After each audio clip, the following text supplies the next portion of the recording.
Bu hikoya 1995-yili Larto'ga qadam bosgan kundan boshlangan bo'lib, men 4 nafar johil ahmoqni uchratdim. Ular hech nimaga qaramay Londonga bormoqchi bo'ldi. Balli bo'lsa bir satrash. Chechingizni kalt qilib. Uzart qilin bo'lamdi, yasaylar. Mana bu bo'lsa uxlash kiyimi sotdi kerak. Cho'ng nomerlikni berib nima qilasiz? Kichik nomerlikni bering. Uxlash kiyimini belingizga kiyamsiz yoki chimchiligingizga? Chunki ingliz tili dars vaqtida qalamqon so'zlashga boshladi. Men, ism, almash, sifat, PL, ravish, bog'lag'uvchi, yanto'sizlik, pash va chek deganliklarni beraman. Yana biri bor. U mening ma'norim. U men uchun hammani o'z ustiga oldi. U chaqchaqchi odam emas. U ingliz tili bilmagachga gangirib qoldi.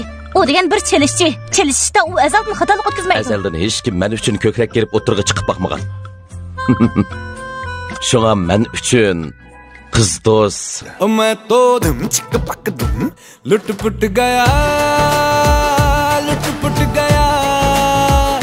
मैं तो गया लुट-पुट Agar ingliz tilini yaxshi o'rgansanglar, men sizlarni Londonga opiraman. Mening hojatga chiqdim yo'q. Men hojatga chiqib bo'ldim. Mana mushuni qila. Siz ingliz tilidagi so'zliklarni bilmay turib, davlat sirtida qanday turmush kechirmoqchi? Ingliz tilini bilmay turib, Angliyaga berib yashamoqchimi? U bu yerda yashab yetibdi-ku. U Panjab tilida so'zlashni bilmamdi ekan. Angliyaliklar bizga bir asr hukmronlik qildi. Ular kelganda biz azaldan ulardan hindi tilini bilamizlar deb so'rab baxmagan. Biz ularni to'smagan tursak, ular bizni to'sib chiqib ketins qandoq bo'ladi? चल वे वतना फिर मिलांगे बैठ के लंबी बात करांगे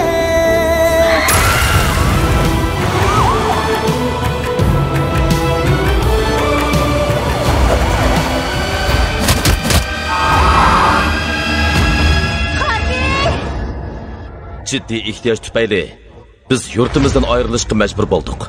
Hiç kimning o'z davlatidan, uydagilardan, do'stlardan ayrılg'isi yo'q. Hey! Chegradagi yomg'irda yig'ayotgan o'qaldida men bu hikoyani boshlaganman. Cho'qib uni bitirib chiqaman.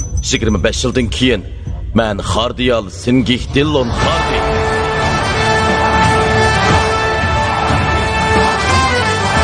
Hindiston yaşasın.